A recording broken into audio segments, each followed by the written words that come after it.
자, 상대방에게 직접 연락을 안 하셨더라도요, 지금 하신 행동이 이미 스토킹으로 정리되고 있을 가능성이 있습니다. 자, 오프라인 스토킹은 대부분 많이 알고 계세요. 문제는 온라인이죠. 요즘엔 대부분 온라인으로 활동하시니까요. 그런데 온라인 스토킹 피해 의자들 이렇게 안일하게 생각하는 경우가 있어요. 상대방한테 DM 안 보냈다. 그냥 상대방 계정을 태그만 했다. 상대방에게 팔로우 신청만 했다. 사칭하는 계정 만드는 게 명예훼손이면 몰라도 이게 왜 스토킹이지? 이렇게 생각하실 수가 있는데 수사기관은 다르게 봐요. 상대방에게 피해 의자로부터 말이나 글, 사진, 기호 같은 것이 도달했는지를 봅니다. 즉 판단 기준 하나만 기억하시면 됩니다. 상대방이 인지할 수 있는 구조였는지. 이게 핵심이에요. 자, 상대방이 이런 행동 했으면 이미 스토킹이에요. 자, 첫 번째, 비공개 계정에 반복적으로 팔로우 신청하는 경우 있죠. 한두 번은 크게 문제가 안 돼요. 그런데 상대가 거절했는데도 반복한다?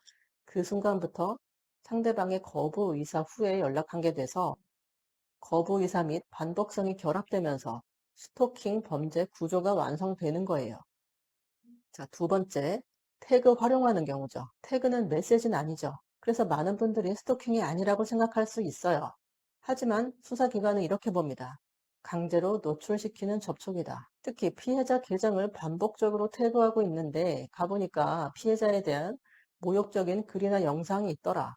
이러면 불안감, 공포심까지 바로 인정이 되겠죠. 자, 그리고 인스타그램이나 유튜브 계정 만들어서 피해자 사진을 도용해서 피해자 사칭 계정을 만드는 경우가 있어요. 보통 그 사칭 계정을 이용해서 그 계정에 피해자의 명예를 훼손하는 내용을 올리거나 그 계정을 통해 피해자에게 DM을 보내거나 피해자의 지인들에게 팔로우를 신청하는 방식이에요. 이러한 사칭 SNS 개설 행위는 스토킹 처벌법에 스토킹으로 명확히 규정되었습니다. 그리고 이런 행위는 정보통신망법상 명예훼손과 스토킹이 동시에 해당될 여지가 아주 큽니다.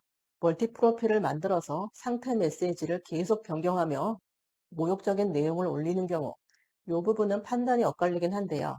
특정인을 겨냥해서 인지 가능한 방식으로 반복적으로 노출하는 구조가 인정이 되면 충분히 스토킹 문제됩니다. 즉, 온라인 스토킹은 메시지가 없더라도, 직접적인 대화가 없더라도, 상대방이 답장하지 않더라도, 상대방이 인지했거나 인지할 수 있었다면 스토킹이 될 수 있는 거예요. 온라인 스토킹 사건에서 피해 의자들 이렇게 말씀하실 수 있습니다. 그냥 팔로우 신청만 한 거다. 태그만 한 거다. 그냥 장난이었다. 상대가 볼 줄 몰랐다.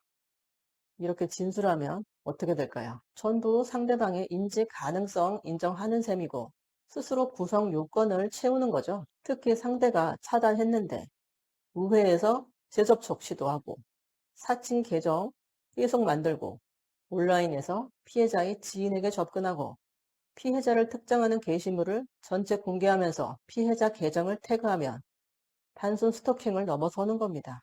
자, 조사 전에 가서 소명하면 되겠지라고 생각하면 굉장히 위험해요.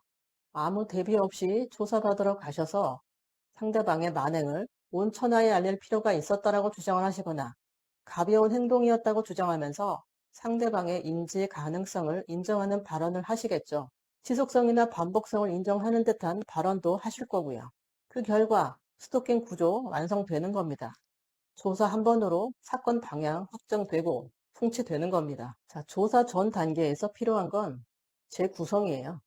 어차피 상대방이 대부분의 증거를 캡처해서 제출을 한 상태일 거기 때문에 사실관계 자체는 부정하기가 어렵습니다. 따라서 고의를 가진 지속적 접촉이 아니고 비의도적인 노출이었다라는 구조로 정리를 해야 돼요. 그리고 지속성, 반복성이 있는 행위가 아니고 단절된 개별 행위였다라고 끊어주는 게 중요해요. 그리고 대상이 모호한 케이스였다면 특정인을 대상으로 한 게 아니라고 정리를 하고 가야 돼요. 이러한 과정 없이 바로 조사 들어가면 피해자가 제출한 모든 온라인 증거는 그대로 스토킹 범죄의 증거 목록에 편철이 되겠죠. 증거 목록에 편철이 돼서 기소되겠죠. 자, 온라인 스토킹은 기록이 무조건 남는다고 보셔야 돼요.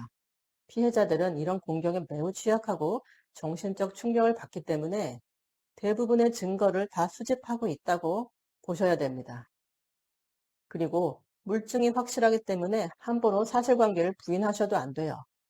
만약 온라인 스토킹 사건이고 의도적인 공격이 확실하다면 피해자와 신속하게 합의를 진행하시는 것도 고민해 보셔야 됩니다. 경찰 조사를 앞둔 시점에서는 무슨 행동을 했는지보다 어떻게 해석되는지가 더 중요해요. 같은 행동도 어떤 구조로 정리되느냐에 따라서 결과가 완전히 달라집니다. 조사 전에 정리할 수 있는 기회는 딱 한 번입니다. 저는 되는 것과 안 되는 것을 구분해드리는 김민정 변호사였습니다.